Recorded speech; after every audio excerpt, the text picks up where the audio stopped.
இப்போ எடப்பாடி சொல்வதைப் போலவே நீங்கள் இன்னொரு விஷயத்தையும் புரிஞ்சுக்கணும். அப்போது இந்த கொடி திமுக கொடி என்பது லைசென்ஸா? கார் ஓட்டுறதுக்கு தான் நமக்கு லைசென்ஸ் வாங்குவோம்னாக்கா, தவறு செய்வதற்கு இது ஒரு லைசென்ஸாக அவர்கள் பயன்படுத்துகிறார்களா? அப்போ எந்த இடத்திலிருந்து இந்த ஆரம்ப புள்ளி ஆரம்பிக்கிறது என்றால், ஆட்சியாளர்கள் மீது பயமில்லை, காவல்துறை மீது பயமில்லை. காவல்துறை உங்கள் நண்பன் என்பதை மிகச் சரியாக இங்கே இருக்கக்கூடிய அக்யூஸ்டுகள்லாம் பயன்படுத்திக் கொள்கிறார்கள். எனக்கு தெரிஞ்சு ஒரு நீண்ட நெடிய நாளாக ஒரு அமைச்சருடைய தம்பி காணா போய் கண்டுபிடிக்க முடியாத அரசாங்கம் தான் முத்துவேல் கருணாநிதி ஸ்டாலினுடைய அரசாங்கம் பொழுது இதை எப்படி ஈஸியாக கண்டுபிடிச்சிருவாங்கிறத நீங்கள் புரிஞ்சுக்கணும். நீங்கள் சட்டப்படி நீங்கள் போனீங்கன்னாக்கா 144 நாங்கள் போடலைன்னு கவர்மெண்ட் சொல்லும். ஆனால் இங்கே ஊருக்குள்ளே யாருமே போக முடியல. இந்த நொடி வரைக்கும் யாரும் போக முடியல. அந்த வழக்கறிஞர்களே போக முடியல சார். அந்த 3 மாணவர்களுக்காக வழக்கறிஞர் இருக்கார்லே, அவர் அந்த ஊருக்குள்ளே அனுமதிக்கப்படணும் பொழுது இப்போ எவ்வளோ பெரிய சர்வாதிகார போக்கு நடக்குதுன்னு ஒரு விஷயம் புரிஞ்சுக்குதுங்களா? அப்போது விளிம்பு நிலை மக்கள், பாதிக்கப்பட்ட மக்கள், ஒடுக்கப்பட்ட மக்களாக இருக்கிற அந்த சமூகத்தை மேலும் மேலும் ஒடுக்கக்கூடிய வேலையை இந்த திமுக அரசாங்கம் தொடர்ச்சியாக செய்யுதுனாக்கா, இவ்வளோ வெட்ட வெளிச்சமாக இவ்வளோ மீடியா வெளிச்சம் இருக்கக்கூடிய இந்த காலகட்டத்தில் செய்யுதுனாக்கா, நம்ம எதை பற்றி பேசிகிட்டு இருக்கிறோம்? இது ஒரு முக்கியமாக பேசப்பட வேண்டிய விஷயம் சார். இது நீங்கள் இந்த இடத்துல எனக்கு தார்மீகமாக அண்ணன் திருமாவளவன் இன்றைக்கு வேங்கவேல் போகணும். விஜய் போகிறத விட மிக முக்கியம் இவர் போகணும். இவர் போகலை அப்படின்னாக்கா உண்மையாலுமே இவர் திமுகவுக்கு கிட்டத்தட்ட அவர்கள் என்ன வேணாலும் செய்யட்டும், என் மக்களை நான் என்ன செஞ்சாலும் நான் கண்டுக்க மாட்டேன், பேரளவில் திமுக கூட இருக்கிறேன், அதே மன உளைச்சல் இருக்கேன்னு இப்படி பேசிகிட்டே உட்காந்துருக்க வேண்டியதான். 10 காசுக்கு பிரயோஜனப்படாது. விஜய் வருகை எங்களுக்கு இவ்வளோ பெரிய இம்பேக்டை ஏற்படுத்தும் எங்களுக்கு தெரியல. நாங்கள் சாதாரணமாக தான் கணக்கு பண்ணோம். இது இவ்வளோ பெரிய அதிர்வலை ஏற்படுத்தும் அப்படின்றது கிட்டத்தட்ட பெரிய தலைவலியாக விஜயை பார்க்க ஆரம்பிச்சுட்டு இப்போ இருந்து நம்மளுடைய வேலையை செய்ய ஆரம்பிக்கணும்னு சொல்லி உத்தரவு போட்டிருக்காங்களாம் தலைமை குடும்பம்.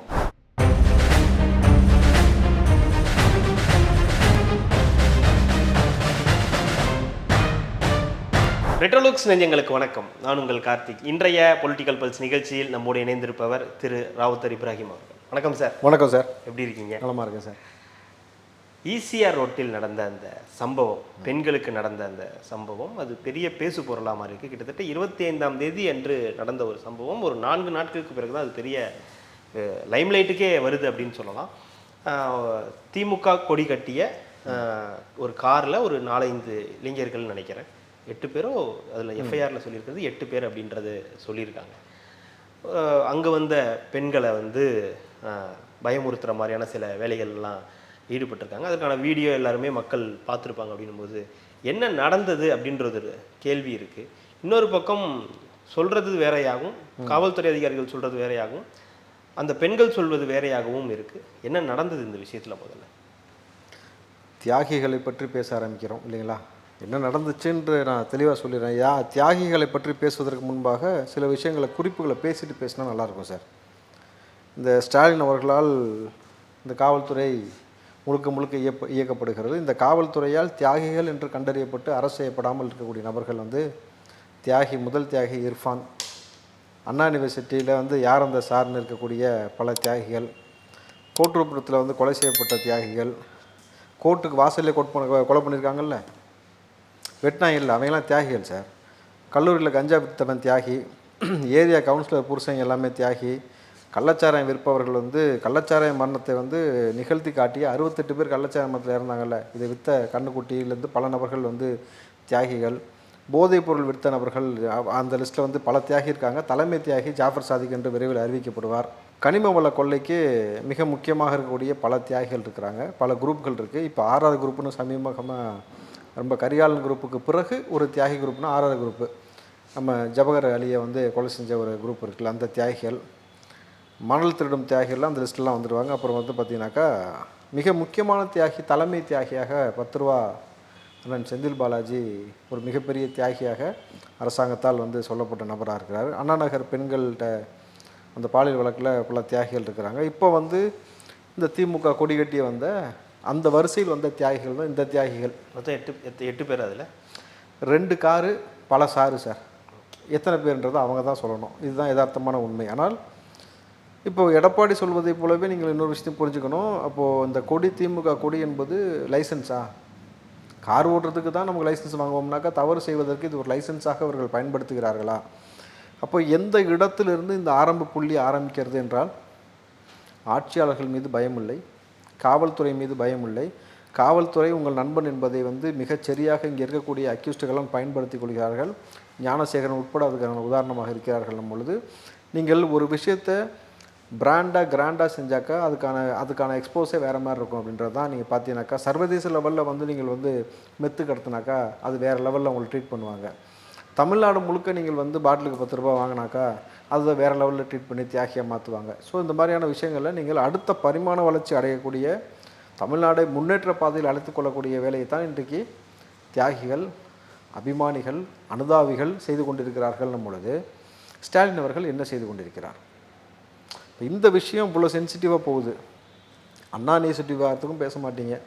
அண்ணா யூனிவர்சிட்டி விவகாரத்தில் நம்ம பேச வேண்டியது என்னன்னாக்கா, அவன் வலுப்பு வந்துச்சுன்னு சொல்லி ஹாஸ்பிட்டலுக்கு போனதாக இருக்கட்டும். அடுத்து பார்த்தீங்கன்னா இப்போ வந்து வாந்தி மயக்கம் வந்திருக்குன்னு ஹாஸ்பிட்டல் அட்மிட் பண்ணியிருக்கிறாங்க அப்படின்னும் பொழுது மசக்கியாக இருப்பானோ? யதார்த்தமான அந்த ஒரு கேள்வி இருக்குல்ல. இப்போது தியாகிகள்ன்ற அடிப்படையில் இவர்கள் எதை வந்து இங்கே சொல்ல விரும்புகிறாங்க? மிக சென்சிட்டிவாக பார்க்கப்படுகிறது. இந்தியாவிலேயே சென்னை என்பது பெண்களுக்கான பாதுகாப்பான தலைநகரம் என்ற பாதுகாப்பான தலைநகரம் என்ற பட்டியலில் வந்து பார்த்தீங்கன்னாக்கா முதலிடம் இருந்தது. இப்போ முதலிடத்தில் இல்லைன்னும் பொழுது அப்போ பெண்களுக்கான பாதுகாப்பான தலைநகரமாக சென்னை மட்டும் கிடையாது, தமிழ்நாடுவே இன்றைக்கி இல்லைன்றதுக்கு ஒரு மிகப்பெரிய சான்று தான் 6 வயது குழந்தைய பாலியல் பண்ணது. கேட்டால் தமிழ்நாட்டில் மட்டும்தான் நடக்குதா? என்ன சார் இது சம்பவம் தமிழ்நாட்டில் மட்டும்தான் நடக்குதா இந்த பாலியல் வன்புணர்வுன்றது? நீங்கள் தமிழ்நாட்டில் கட்சி கொடி இல்லாமல் ஒருத்தன் செய்கிறானாக்கா காவல்துறை தூக்கி போட்டு கைகளை உடைச்சிரும். ஒரு கட்சி கொடி உங்களுக்கு துணையாக நிற்கிதுனாக்கா அவர்களை வந்து என்ன சந்தேகப்படுறீங்க? கட்சி கொடி கட்டியிருக்கிறதுனால நீங்கள் என்ன சந்தேகப்படுறீங்க? கட்சி கொடி கட்டினதுனால சந்தேகப்படல சார். இப்போது சார் எவனோ ஒருத்தன் இருக்கான், ஒரு கட்சி கொடி எடுத்து காரில் மாட்டிட்டு போயிடுறான். அவன் போய் ஒரு சம்பவம் பண்ணால் அதுக்கு காரணம் திமுகன்னு ஆகிடுமா? Super sir. திமுகவோட தலைமை தான் எல்லாத்துக்கும் காரணம். இதைத்தான் பேசணும்னு நினச்சேன். அவன் ஈசிஆரில் என்ன சம்பவம் பண்ணான்? ஆள் கடத்தினானா? அதை இவங்க பார்த்துட்டாங்களா? எந்த பெண்ணையாவது பாலியல் வன்முறை செஞ்சதை இவங்க பார்த்துட்டாங்களா? இல்லை போதைப் பொருள் ஏதாவது விற்று கைமாற்றினது இவங்க பார்த்துட்டாங்களா? துப்பாக்கி வச்சுருந்தது எதாவது இவங்க பார்த்துட்டாங்களா? எதுக்காக இவங்களை திறத்திட்டு வந்தான்? காரை எடுக்கும்போது ரிவர்ஸில் வந்து இடிச்சிட்டாங்கன்றாங்கல்ல. சரி, இடிக்கப்பட்ட கார் இங்கே இருக்குல்ல, அவங்க காரையாவது ஃபோட்டோ எடுத்து காவல்துறை வெளியிடுச்சா? இந்த பாருங்க இடிச்சிருக்காங்க, ஸ்க்ராட்ச் இருக்குன்னு. சார் நீங்கள் உங்கள் காரை இடிச்சிட்டா நீங்கள் தானே போய் கம்ப்ளைண்ட் பண்ணுவீங்க. அவனுக்காக காவல்துறை வந்து கம்ப்ளைண்ட் பண்ணுது சார். இவங்க பாதிக்கப்பட்ட பெண்கள் அவன் காரை இடிச்சிட்டாங்களாமா, அதனால் அவன் திறத்திட்டு வந்தானாமா. இது யார் சொல்லணும்? அரெஸ்ட் பண்ணி நிப்பாட்டி அவனை சொல்ல வைங்க. சரி, அரெஸ்ட் பண்ண வேணாம், விசாரணை கூப்பிட்டு வாங்க அவனை. நீங்கள் அண்ணா யூனிவர்சிட்டியில் சிசிடிவி வேலை செய்யலன்னு தனிப்படை அமைத்து தேடிட்டு இருக்காங்க. இதைத்தான் சார் இந்த செந்தில் பாலாஜின்னு ஒருத்தர் இருக்கார்ல, தியாகி, அவர் தம்பி அசோக்கு இன்னும் தேடுறாங்க. கிடைச்சாரா? எனக்கு தெரிஞ்சு ஒரு நீண்ட நெடிய நாளாக ஒரு அமைச்சருடைய தம்பி காணா போய் கண்டுபிடிக்க முடியாத அரசாங்கம் தான் முத்துவேல் கருணாநிதி ஸ்டாலினுடைய அரசாங்கம் பொழுது இதை எப்படி ஈஸியாக கண்டுபிடிச்சிருவாங்கிறத நீங்கள் புரிஞ்சுக்கணும். ரொம்ப இயல்பாக கேட்குறேன் சார். உங்களுக்கு அவன் வந்து இப்போ நீங்கள் கார் ட்ரைவ் பண்ணிட்டு போகிறீங்க, உங்கள் காரை யாராவது இடிச்சிட்டாங்க, நீங்கள் சேஸ் பண்ணி ஃப்ரெண்டில் போய் காரை நிப்பாட்டினா கூட டக்குன்னு காரில் வந்து கோவப்பட்டு யார் இறங்குவா? டிரைவர் இறங்கு. அங்கே யார் இறங்குனா? நீங்கள் அதுலேயே லாஜிக்காக புரிஞ்சுக்கோங்க. சம்மந்தம் இல்லாத ஒருத்தன் இறங்குறான், எங்கே அங்கே நிப்பாட்டி இறங்கி குடுகுடுன்னு ஓடிடுறான், காரை தட்டுறான், இவங்க பயப்படுறாங்க. அந்த காணொலி இருக்குது. இவங்க காரை ஃப்ரண்ட் எடுக்கும்போது அவங்க மூஞ்சி மொசரக்கட்டை எல்லாமே கேப்சர் ஆகிருக்கு. ஸ்டாலின் இது கேட்டாலும் ஆதாரம் கொடுன்னு கேட்குறாருல. இப்போ மக்களே ஆதாரம் எடுக்க ஆரம்பிச்சிட்டாங்க. அண்ணா யூனிவர்சிட்டி விவகாரத்துக்கு ஒரு ஆதாரம் கேட்டதுனால நாங்களே வீடியோ எடுத்து கொண்டு வந்து கொடுக்குறோம், அரெஸ்ட் பண்ணுங்கனாக்கா அதையும் அரெஸ்ட் பண்ணுறதுக்கு வழிவகை இல்லாமல் எல்லாத்தோடைய ரகசியமான காக்கப்பட வேண்டிய அவங்களுடைய தரவுகள் எப்படி வெளியில் வருது? எஃப்ஐஆர் காப்பி இன்றைக்கி இதுலேயும் வெளியில் வந்திருக்கு. எப்படி எஃப்ஐஆர் காப்பி வெளியில் வந்துச்சு? ஊடகத்தில் இந்த பெண்ணுடைய பெயர் போட்ட எஃப்ஐஆர் காப்பி எப்படி வந்தது? சொல்லுங்கள். நியூஸ் பேப்பரில் வந்திருக்கு சார். பெண்ணோட பெயர் போட்டு ஒரு நியூஸ் பேப்பர்லேயே வந்திருக்கு. எப்படி இது சாத்தியம்? அப்போ பாதிக்கப்பட்ட நபர்கள் எல்லோரையும் மிரட்டக்கூடிய வேலையை காவல்துறை செய்கிறது, அதானே? இல்லை இவர் மீது வழக்கு பதிவு செஞ்சு இந்த இன்வெஸ்டிகேஷன் ஆஃபீஸர் மேலே 25 லட்சம் கொடுங்கன்னு சொல்லி ஏதாவது நீதிமன்றம் தானாக முன் வந்து வழக்கு எடுக்குமா? இல்லை சொன்னதான் செய்வீங்களா? அப்போது தமிழ்நாடு அரசு 2 நாளைக்கு முன்னாடி ஒரு செய்தி வெளியிட்டுச்சு. வலைதளங்களில் பெண்களை வந்து ஆபாசமாக பேசினாலோ அவர்களுக்கு வந்து மன உளைச்சல் ஏற்படுத்தினாலோ 10 ஆண்டு சிறை தண்டனை, 10 லட்ச ரூபாய் அபராதம். சட்டம் அப்படியே தான் இருக்குது. எனக்கு என்னென்னு இது நீங்கள் இதை கண்ணுக்கு முன்னாடி ஒருத்தன் செஞ்சான் லைவாக, வலைதளங்களில் விடுங்க, அண்ணா யூனிவர்சிட்டியில் லைவாக செஞ்சுருக்கிறான்.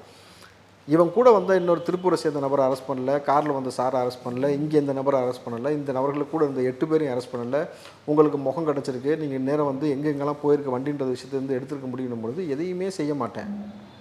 பாதிக்கப்பட்ட அந்த நபர்களுடைய தரவுகளை மட்டும் வெளியில் கசிய விடுவேன் என்பது எப்படி ஏற்புக்குரியது? இது ஒரு மோசமான அணுகுமுறை இல்லையா? தீவிரவாதிகளும் கொலைகாரர்களும் கொள்ளையடிக்கக்கூடியவனும் பொறுக்கியும் அப்போ நம்ம ஒரு கட்சியில் போய் சேர்ந்துக்கிட்டால் போதுன்ற ஒரு மனநிலை ஏற்படுத்துறீங்களா இல்லையா? திருமாவளவன் அவர்கள் இன்றைய செய்தியாளர் சந்திப்பில் குறிப்பிடும்போது கூட திமுக கொடி கட்டினதுனாலேயே அதனால் திமுக ஆகிடாது அப்படின்ற ஒரு விஷயத்த சொல்லிட்டு சரி, அப்போ திமுகவை பழி வாங்குறதுக்காக நீங்கள் இப்படி செஞ்சுருக்காங்க அப்படி தானே? இல்லை, அவர் ஸ்டேட்மெண்ட் படி திமுகவை பழி வாங்குவதற்காக திமுக கொடியை கட்டி கொண்டு வந்தார்கள். சரி, ஞானசேகரன் யார் சார்? திமுக அனுதாபி. அனுதாபி. சரி, ஓகே. அண்ணன் திருமாவளவனுக்கு ஒரு விஷயம் புரியல. இப்போ சமீபமாக அவர் கதர் நான் நினைக்கிறேன்ல, எதுக்காக சார்? கதறலை, அவருடைய ஆதங்கத்தை வெளிப்படுத்தியிருக்கு. என்னன்னு சார்? இந்த மாதிரி ஒரு இன்னலோடு தான் இந்த கூட்டணியில் இருக்கோம் அப்படின்ற ஒரு விஷயத்தை வந்து மீண்டும் சொல்லியிருக்காரு. அதாவது பொது மேடையில் சொல்லியிருக்காரு. பொது மேடைகளே சொல்லியிருக்காரு, நான் வெட்கப்பட்டு வேதனைப்பட்டு கஷ்டப்பட்டு துக்கப்பட்டு துயரப்பட்டு கேவலப்பட்டும் நீ இன்னும் திருந்தலையா ராசா அப்படின்னு ஒரு காமெடி பார்த்தோம். அதுபோல் வந்து இவர் வந்து இவ்வளோ விஷயங்கள் பட்டும் எதுக்கு அந்த கூட்டணியில் இருக்க வேண்டிய அவசியம் கேட்டால் பிஜேபி வந்துடுச்சு. பிஜேபி உள்ளே வந்துடும், பாசிசம் உள்ளே வந்துடும். இல்லை, அது கூட்டணியில் இருக்கக்கூடாதுன்னு நம்ம சொல்கிறதுக்கு என்ன தார்மீக உரிமை இருக்குது? அந்த கூட்டணியிலே நீங்கள் இருக்கக்கூடாது, வெளியே வாங்கன்னு சொல்கிறதுக்கு. நீங்கள் வெளியில் வாங்கினே உங்களை யாருமே கூப்பிடல. அந்த கூட்டணியிலேயே இருக்கீங்கன்றதுக்கான பொருள் அதானே, வெளியே வாங்கன்றது தானே அதுக்கான பொருள். அது அந்த கூட்டணியில் கஷ்டப்பட்டு இருக்கிறேன்னு அப்போ அவர் சொல்வதற்கான பொருள் என்ன? அது திமுக உணர்த்துறாரு. அவர் இந்த மாதிரி இவ்வளோ பிரச்சனைகள் இருக்குன்றதை அவர் உணர்த்துறாரு. திமுக கூட்டணி கட்சிக்கு உணர்த்துறாரு. நீ எவ்வளோ அடித்தாலும் நான் தாங்குவேன்னு உணர்த்துறாரு. நான் அப்படி தான் பார்க்குறேன். நீ எவ்வளோ அடித்தாலும் நான் தாங்குவேன், என்ன செஞ்சாலும் தாங்குவேன். வேங்க வேலுக்கு இப்போ நான் ஒரு ஸ்டேட்மெண்ட் கொடுத்தேன், இந்த மாதிரி சிபிசிஐக்கு மாற்றணும் அப்படின்னு சொல்லியிருக்கிறேன். நீங்கள் சொன்ன உடனே இப்போ என்னாச்சுனாக்கா இன்றைக்கு இப்போ நம்ம பேசிகிட்டு இருக்க இந்த தருணத்தில் எக்ஸ்ட்ரா 100 போலீஸ் உள்ளே இறக்கியிருக்காங்க. 100 போலீஸ் உள்ளே இறக்கியிருக்காங்க. அறிவிக்கப்படாத 144 அங்கே வந்து இருக்குது. இதில் குறிப்பாக நீங்கள் ஒரு விஷயத்தை வந்து மேலோட்டமாக கடந்து போயிட முடியாது. காவல்துறையை இன்னும் அதிகப்படுத்தியிருக்காங்கன்னும் பொழுது அக்கம் பக்கத்தில் உள்ள ஊர்க்காரர்களை கூட அந்த ஊருக்குள்ளே அனுமதிக்கலை சார். ஒரு ஊரையே கண்ட்ரோலில் வச்சுருக்கக்கூடியது யார் சார்? கிம்முன்னு சொல்லிட்டு ஒருத்தர் இருக்கார், கேள்விப்பட்டிருக்கீங்களா? வடகொரிய அதிபர் கிம். அந்த ஊருக்குள்ளே வந்து நீங்கள் மொபைல் ஃபோன் பேச முடியாது, இன்டர்நெட் யூஸ் பண்ண முடியாது, அந்த ஊர்லேருந்து வெளியிலேருந்து வர முடியாது, என்ன நடக்குன்னே தெரியாது. அவங்க பொண்ணு பேர் யாருக்கும் வைக்கக்கூடாது, அவங்க பொண்ணுக்கு வச்சிருக்க பேர் யாருக்கும் வைக்கக்கூடாது, ஹேர் ஸ்டைல்லாம் இவ்வளோ தான், ஒரு 5 தான் இருக்கணும் அப்படின்னு. கிட்டத்தட்ட இது ஒரு சர்வாதிகார போக்கு. அதை வந்து தமிழ்நாட்டில் முத்துவேல் கருணாநிதி ஸ்டாலின் ஆட்சியில் நீங்கள் வேங்கல் வயலில் இம்ப்ளிமெண்ட் பண்ணியிருக்கீங்க. என்ன அப்படி என்ன நீங்கள் கிம்மோட ஒப்பிடும் அளவுக்கு என்ன நடந்துச்சு? யாருமே உள்ளே போக முடியாது சார், யாரும் உள்ளேருந்து வர முடியாது. ஏன்? பாதிக்கப்பட்டு நடந்து முடிஞ்சிருச்சு. இன்றைக்கு அந்த 3 குற்றவாளிகளாக அவர்கள் குற்றம் சாட்டினாங்க இல்லையா, அந்த 3 பேர் ஒரு தனியார் ஒரு ஊடகத்திற்கு அவர்கள் பேட்டி கொடுத்த அந்த பேட்டி நீங்கள் பார்த்துருப்பீங்கல்ல. எங்கள் மீது இப்படி ஒரு களங்கத்தை செலுத்துவதற்கு நீங்கள் எங்களை கொன்று விடுங்கள். இன்றைக்கி அந்த 3 பேர் தலைமறைவான் சார், தெரியுமா? அந்த 3 பேர் இப்போ தலைமறைவு. விஷயம் கேள்விப்பட்டீங்களா? இப்போ இந்த 3 பேர் தலைமறைவாகாமல் இவங்க சொல்கிறத ஒத்துக்கணும்னா ஊரை 144 மாதிரி கொண்டு வரணும். ஊருக்குள்ளே நீங்கள் யாரை வேணாலும் மிரட்ட முடியும், அவருடைய பெற்றோரை மிரட்ட முடியும், உறவினர்களை மிரட்ட முடியும். இதெல்லாம் செஞ்சிருவேன் நீ ஒத்துக்கன்னு சொல்லி அவனை கான்டாக்ட் பண்ணி சொல்லுங்கன்னு சொல்ல வைக்க முடியும். இவர்களுடைய தரப்பில் இருக்கக்கூடிய நியாயத்தை வெளியில் வந்துடக்கூடாது என்பதற்காகத்தான் ஊருக்குள்ளே யாரும் அனுமதி இல்லை. நீங்கள் சட்டப்படி நீங்கள் போனீங்கன்னாக்கா 144 நாங்கள் போடலைன்னு கவர்மெண்ட் சொல்லும். ஆனால் இங்கே ஊருக்குள்ளே யாருமே போக முடியல. இந்த நொடி வரைக்கும் யாரும் போக முடியல. அந்த வழக்கறிஞர்களே போக முடியல சார். அந்த 3 மாணவர்களுக்காக வழக்கறிஞர் இருக்கார்லே, அவர் அந்த ஊருக்குள்ளே அனுமதிக்கப்படணும் பொழுது இப்போ எவ்வளோ பெரிய சர்வாதிகார போக்கு நடக்குதுன்னு ஒரு விஷயம் புரிஞ்சுக்குதுங்களா? அப்போது விளிம்பு நிலை மக்கள், பாதிக்கப்பட்ட மக்கள், வந்து ஒடுக்கப்பட்ட மக்களாக இருக்கிற அந்த சமூகத்தை மேலும் மேலும் ஒடுக்கக்கூடிய வேலையை இந்த திமுக அரசாங்கம் தொடர்ச்சியாக செய்யுதுனாக்கா, இவ்வளோ வெட்ட வெளிச்சமாக இவ்வளோ மீடியா வெளிச்சம் இருக்கக்கூடிய இந்த காலகட்டத்தில் செய்யுதுனாக்கா நம்ம எதை பற்றி பேசிகிட்டு இருக்கிறோம்? வெறும் இந்த யார் இந்த சாரு சீமான் வந்து பெரியாரை பற்றி பேசிட்டாரு, இதைத்தானே இந்த ஊடகம் பேசிக்கிட்டு இருக்கு. மறுபடியும் இந்த சீமான் சீமான் சீமான் பெரியார் பெரியார் பெரியார். நான் திரும்பவும் சொல்கிறேன், ஒருத்தவன் நல்லதையும் பேசியிருப்பான், கெட்டதையும் பேசியிருப்பான். நல்லதை மட்டுமே செய்வதற்கு இவர்கள் யாருமே தேவதூதர்கள் கிடையாது. அப்படி இருக்கும் பொழுது எப்படி நீங்கள் அந்த கெட்டதை மட்டுமே எடுத்து ப்ரொஜெக்ட் பண்ணி பேசக்கூடிய அவசியம்னாக்கா, உங்கள் ஆட்சியில் நடக்கக்கூடிய அவலத்தை மறக்கக்கூடிய வேலையை நீங்கள் செய்கிறீங்கன்னும் பொழுது பன்னன் திருமாவளவன் வந்து கூட்டிலேருந்து புலம்பி என்ன பிரயோஜனம்?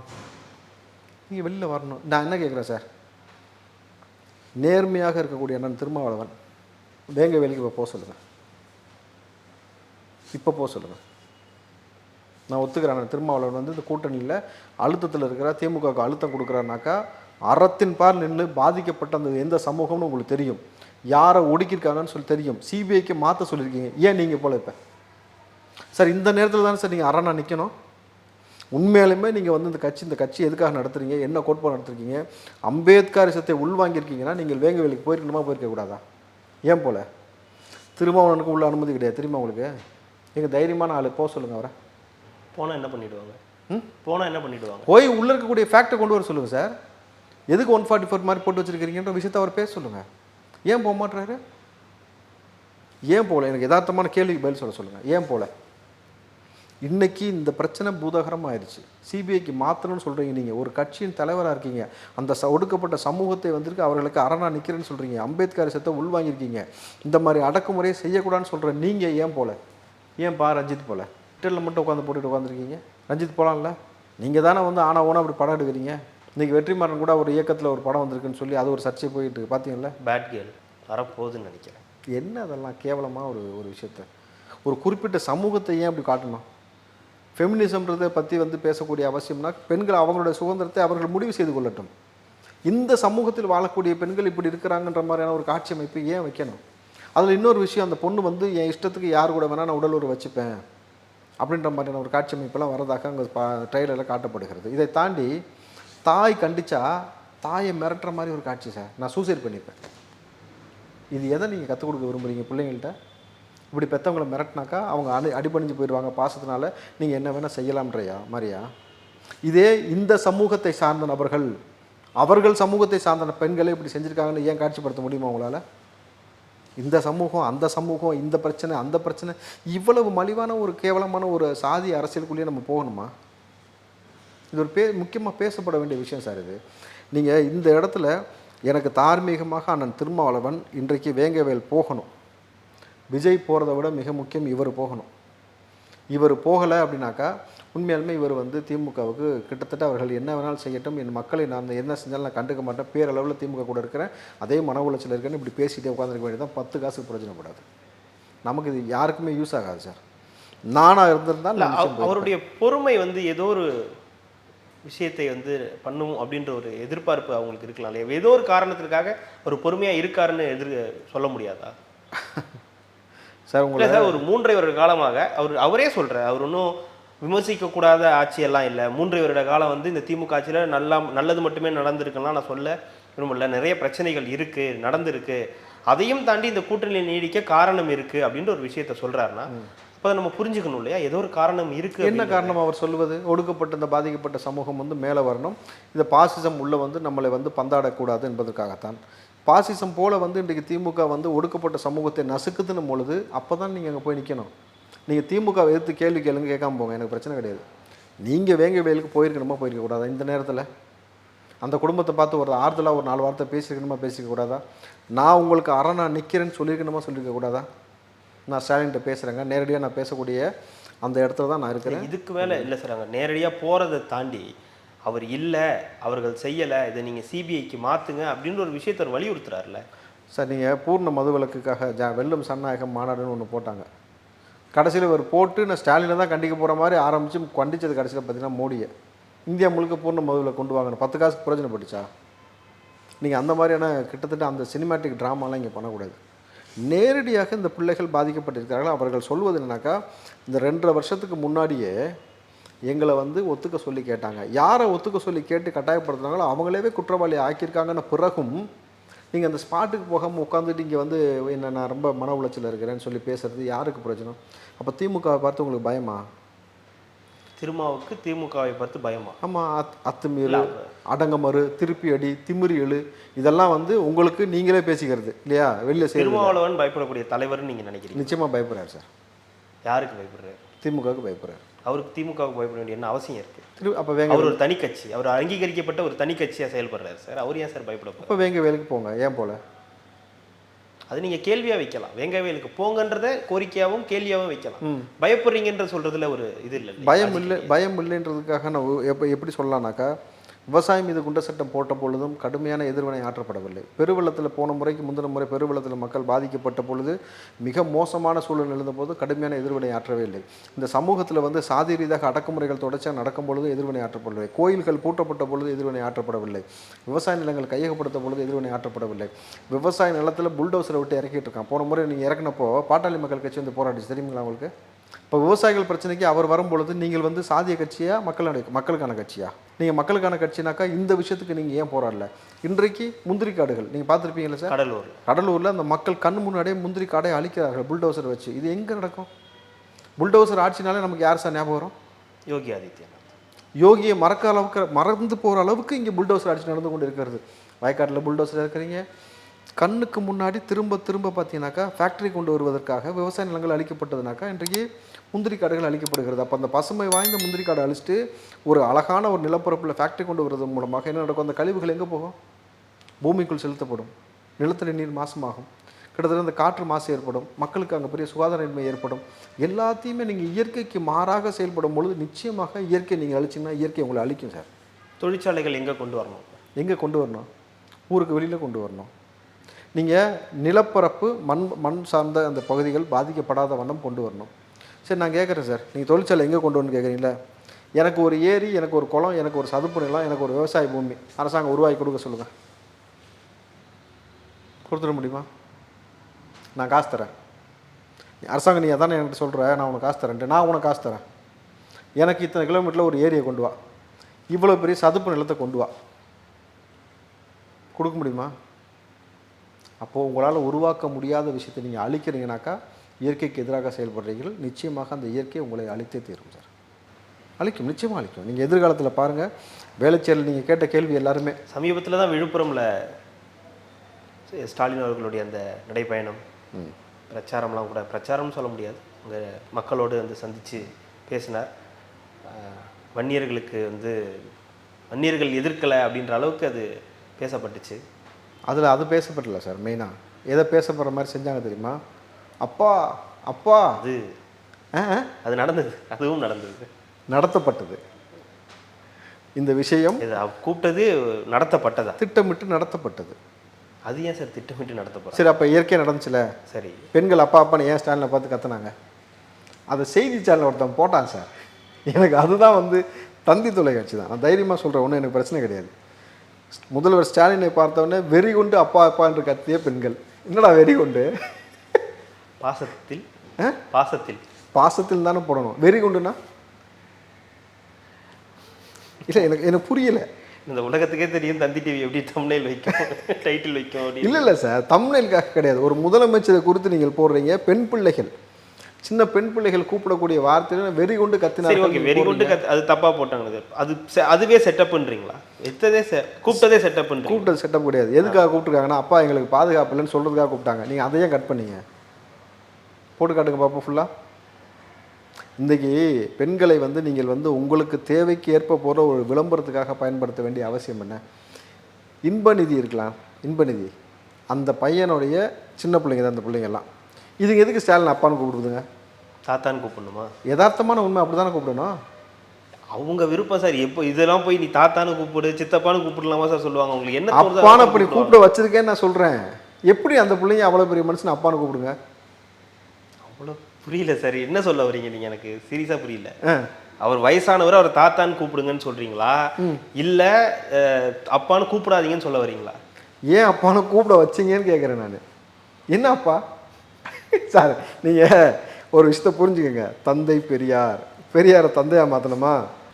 இப்போ அண்ணான்னு சொல்லி ஏற்கனவே ஒருத்தர் இருக்கார், அண்ணாதுரையே அண்ணான் இருக்கார். இந்த பக்கம் பார்த்தீங்கன்னாக்கா விஜயை வந்து அண்ணன் எல்லாம் அழைச்சிட்டு வராங்க. இவர் தளபதியிலேருந்து இப்போ அப்பாவாக ஒரு ப்ரொமோஷன் ஆகி இவர் தான் வந்து தமிழ்நாட்டின் அப்பா அப்படின்னு காண்பிப்பதற்காக ஒரு அடுத்த ப்ரொமோஷன். இது வந்து ஒரு அம்மா இருக்கும்போது அப்பா இருக்கக்கூடாது. அதுதான் சொன்னேன். இப்போ புரிஞ்சிருச்சா உங்களுக்கு? நான் கேட்குறேன் உங்களை. லாஜிக்கலி நான் எதை கன்வே பண்ண நினைச்சனோ அதை நீங்க புரிஞ்சுக்கிட்டீங்க. ஒரு அம்மா இருக்கும்போது அப்பா இருக்கக்கூடாதா? இவ்வளவுதான் சார், சிம்பிள். லாஜிக்கா கரெக்ட் தானே? அதுதான். என்ன இப்போ புரிஞ்சா? எல்லாமே எல்லாம் அழகா வந்து இவர் அப்பா இயற்கையா கூட உருவாக்கிறேன் சார். நீங்க ஏன் சார் செட்டப் அப்படின்றீங்க? முடியே இயற்கையா இல்லை சார். இது எதுவுமே இயற்கை நீங்கள் சொல்கிறது நான் ஏற்பு கூறியது கிடையாது. அப்பாவாக அடுத்த ப்ரமோஷன் வாங்குவதற்காக இந்த ஒரு திட்ட வடிவம். அதாவது வரலாற்றில் ஒவ்வொருத்தர், கலைஞர், கருணாநிதியை கிடையாது, நல்லா புரிஞ்சுக்கோங்க. கலைஞர், பெரியார், இப்போ இவர் அப்பா, அம்மா ஏற்கனவே ஒருத்தவங்க இருக்கிறாங்க. புரியுதுங்களா? அம்மா இப்போ அடுத்த கட்டமாக இப்படி ஒரு நகர்வு, இப்படி தான் நகர்த்தி விளம்பர ஆட்சி செஞ்சுக்கிட்டு இருக்காங்களே தவிர யதார்த்தமான மக்கள் பிரச்சனையை பேசுறது கிடையாது. டங்ஸ்டனில் உங்களுக்கு தெரியும், அந்த மாதிரி ஊருக்கு போகும்பொழுது மக்கள் வந்து வரவேற்கிற மாதிரி நின்றுட்டு கார் கிராஸ்ன்னு விழுந்தடிச்சு ஓடுறான் பஸ் ஏறுறதுக்கு. எடப்பாடி அவங்க எப்படி சந்திச்சாங்க? சீர்வரிசை செய்கிற மாதிரி கொண்டு வந்து அவ்வளோ பணங்கள் காய்கறிகள் வச்சுட்டு செய்யும் பொழுது எடப்பாடி சொன்ன வார்த்தை, மக்கள் நீங்கள் போராடியதற்கு கிடைத்த வெற்றி. இதுதான் யதார்த்தமான உண்மை. இதில் கொண்டு வந்து இவங்க லேபிள் ஒட்டிக்கிறது, இந்த மாதிரியான வேலை செய்கிறது, இந்த அப்பா ப்ரொமோஷன் வாங்குறது, இதெல்லாம் என்ன ப்ரொமோஷனே எனக்கு தெரியவே கிடையாது. அப்போது வெறும் விளம்பரத்திற்காக ஒரு செய்தியும், இங்கே குற்றவாளிகள் வந்து அவன் ஆதரவாளராக இருந்தாலோ அல்லது கொடி வச்சுருந்தாலோ என்ன வேணால் செய்யலாம், அவன் ரோட்டு கடையில் பிரியாணி விற்கிறவனாக இருந்தால் கூட பரவாயில்ல, காவல்துறை அவங்க நண்பன்ற வார்த்தையை அவன் சரியாக பயன்படுத்திக் கொள்கிறான். இன்றைக்கு பல ஊடகவியலாளர்களும் அதில் சம்மந்தப்பட்டதாக செய்திகள் சப்ஜெக்ட் டு வெரிஃபை அப்படின்ற மாதிரி போகுதுன்னும் பொழுது இப்போ எந்த மாதிரி ஆட்சி நடக்குது? தமிழ்நாட்டில் உள்ளபடி பெண்களுக்கான பாதுகாப்பின்மை, சட்டம் ஒழுங்கு மிக மோசமாக இருக்கின்றது தான் யதார்த்தமான உண்மை. கண்ணு கட்டிய தூரம் வரை எதிரிகள் இல்லையே, கனிமொழி அவர்கள் சொல்லியிருக்காங்க. எக்ஸாக்டாக சொல்லணும்னா ஒரு எதிரி கூட கண்ணுக்கு தெரியாத இடத்தில் முதலமைச்சர் மு க ஸ்டாலின் இருக்கிறார். தென்காசியில் பேசியிருக்காங்க. கண்ணு தெரியலையாம்மா? ஒரு எதிரி கூட கண்ணுக்கு தெரியாத இடத்தில் முதலமைச்சர் மு க ஸ்டாலின் இருக்கிறார். தூரத்தில் இருக்கார். தூரத்தில் இருக்கார். அதாவது அவர் இருக்காரு, அவரை விட தூரத்தில் தான் எதிரிகள்லாம். கண்ணு கட்டின தூரம் வரைக்கும் எதிரியே இல்லை. அது ஜெயலலிதா அவர்கள் சொன்னது. இவங்க சொன்னது ஒரு எதிரி கூட கண்ணுக்கு தெரியாத இடத்தில் முதலமைச்சர் மு க ஸ்டாலின் இருக்கிறார். எதிரிக்கு தெரியாமல் ஒளிஞ்சிக்கிட்டு இருக்காரா? அடைச்சா அப்படிலாம் சொல்லிட்டு போயிருக்கணும். எதிரியை பார்த்து ஒளிந்து கொண்டிருக்கிறார், கண்ணுக்கு தெரிந்தவரை எதிரி வரும்பொழுது ஓடி ஒளிந்து கொள்கிறார், அப்படி சொல்ல வராங்களா? எதிரிகளே இல்லை அப்படின்றது. அது அப்புறம் விஜயை பார்த்து ஏன் பயப்படுறீங்க? அவங்க என்ன பயந்தாங்க விஜயை பார்த்து? விஜயை பார்த்து பயப்படாம தான் ஒவ்வொரு நாளைக்கும் ஒவ்வொரு ஸ்டேட்மெண்ட் கொடுத்துட்டு இருக்கீங்களா? நேற்று கட்சி புரியல, எனக்கு புரியல சார். 75 ஆண்டு காலமா இருக்கிற ஒரு கட்சி இப்போ பிப்ரவரி 2ஆம் தேதி தான் பர்த்டே வரப்போற ஒரு கட்சியை பார்த்து பயப்படுது, அந்த தலைவரை பார்த்து பயப்படுது. அவரே என்ன எதுவும் பேசல, அவரே ஒரு 4 மீட்டிங் தான் பேசியிருப்பாரு. அவரை பார்த்து அவர் பயந்துட்டாரு, அவருக்காக இவர் பயந்துட்டாரு, அவருக்காக தான் இந்த வேங்கை வயலே அப்படியே குற்றவாளிகளெல்லாம் கண்டுபிடிச்சிட்டாங்க அப்படின்னு ஒரு பில்டப் விஜய்க்கு கொடுக்கறது என்ன? பல விஷயம்லாம் வேணாம் சார், ஒரே ஒரு விஷயம் போதுமே.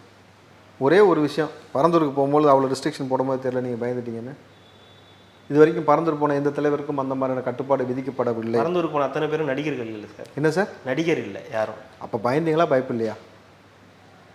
யதார்த்தம் இதுதான். பரந்தூருக்கு போன அத்தனை பேருமே தலைவர்கள் சார்.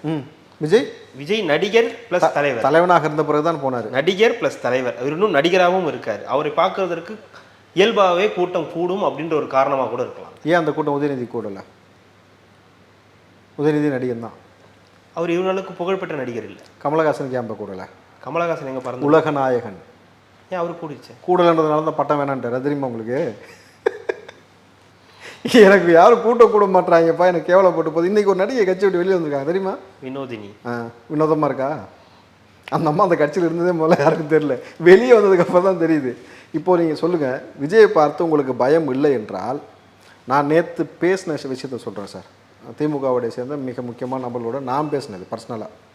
அவர்கள் என்னிடம் சொன்னது, உண்மையிலுமே திமுக தலைமை குடும்பம் ஒரு கலக்கத்தில் தான் சார் இருக்கிறோம். விஜய் வருகை எங்களுக்கு இவ்வளோ பெரிய இம்பேக்டை ஏற்படுத்தும் எங்களுக்கு தெரியல. நாங்கள் சாதாரணமாக தான் கணக்கு பண்ணோம், இது இவ்வளோ பெரிய அதிர்வலை ஏற்படுத்தும் அப்படின்றது. கிட்டத்தட்ட பெரிய தலைவலியாக விஜயை பார்க்க ஆரம்பிச்சுட்டு இப்போ இருந்து நம்மளுடைய வேலையை செய்ய ஆரம்பிக்கணும்னு சொல்லி உத்தரவு போட்டிருக்காங்களாம் தலைமை குடும்பம். இப்போ இருந்து நம்ம வேலையை ஸ்டார்ட் பண்ணால் தான் 26க்குள்ளே சில வேலைகளை செய்து முடித்து ஓரளவுக்கு டஃப் கொடுக்க முடியும். நம்மள்கிட்ட எந்த கட்சியும் கட்சி நபர்களும் உடைந்து போக விடாமல் பார்த்து கொள்ள வேண்டும். கிட்டத்தட்ட பார்த்தீங்கன்னாக்கா இது எந்த அளவுக்கு வேறு மாதிரி எந்த எக்ஸ்ட்ரீமுக்கெல்லாம் போய் தக்க வைக்கணுமோ தக்க வைக்க வேண்டிய கட்டாயம் இருக்குதுன்னு சொன்னதாக எனக்கு சொன்னார். இப்போ இதுதான் யதார்த்தமான உண்மை. கனிமொழி அக்கா வந்து இதை பற்றி பேசுகிற அக்கா வந்து இப்போ இந்த பாலியல் குற்றச்சாட்டு சரி பேசவே இல்லை. அண்ணா யூனிவர்சிட்டி விவகாரத்தை பற்றி பேச மாட்டாங்க, இப்போ இந்த கார் சம்பந்தத்தை பற்றி பேச மாட்டாங்க. அக்கா சொல்கிற விஷயம்லாம் நம்ம பெருசாக எடுத்துக்க வேண்டாம் சார். அவங்களுக்கு வந்து என்னன்னாக்கா சரி விடுங்க, சொல்லுங்கள் எவ்வளோ தூரம் வந்துட்டீங்க சொல்லி. இல்லை அந்த அக்கா எவ்வளோ தூரம் போயிருக்காங்கன்னு அவங்களுக்கே தெரியும். அக்கா வந்து பதில் சொல்லட்டும். சில விஷயங்கள் வந்து நிறைய கேள்வி எழுப்பியாச்சு. உங்கள் அண்ணா ஆட்சியில் வந்து இளம் விதவைகள் இவ்வளோ பேர் உருவான பிறகும் அதை பற்றி எந்த கவலையும் இல்லாமல் அக்கறையும் இல்லாமல் இருக்கிறீங்க. பெண்களுக்கு தொடர்ச்சியாக இவ்வளோ பெரிய சம்பவம் நடந்து நீங்கள் அதை பற்றி பேசலை. உங்கள் கண்ணுக்கு முன்னாடி ஒரு பெண் கதர்னாங்க கோயிலுக்குள்ளே நின்றுக்கிட்டு திருச்செந்தூரில். அந்த நொடி நீங்கள் திரும்பி பார்த்து ஒரு வார்த்தை கூட ஆறுதலாக பேசாத நீங்கள் இதை பற்றி பேசுவதற்கு எந்த தார்மீக உரிமையும் கிடையாது. நீங்கள் திமுக குடும்பத்தில் ஒரு குறிப்பிட்ட சில நபர்கள் தான் நல்லவர்களாக பார்க்கப்படுகிறார்கள்.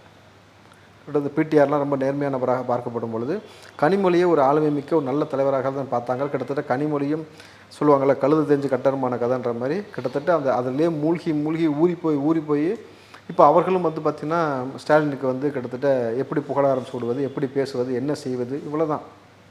ஸோ இவங்களை வச்சுக்கிட்டு நம்ம வந்து இதை உண்மையை சொன்னோன்னா இந்த ஆட்சியின் கீழ் மக்கள் வாழக்கூடியது நமக்கு சாபக்கேடு விதிக்கப்பட்டிருக்கோன்னு தான் தோணுது. இந்த பாவ விமோச்சனம், இந்த சாபக்கேடு 2026 கிடைச்சாக்கா மகிழ்ச்சியாக இருக்கும் சார். கண்டிப்பாக சார், தொடர்ந்து பேசலாம். மிக்க மகிழ்ச்சி. இன்னும் நேரம் உங்களுடைய நேரத்தை ஒதுக்கி எங்களுக்காக பல்வேறு தகவல்களை பகிர்ந்தமைக்கு ரெட்டலோக்ஸின் சார்பாக மிக்க நன்றி. நன்றி சார்.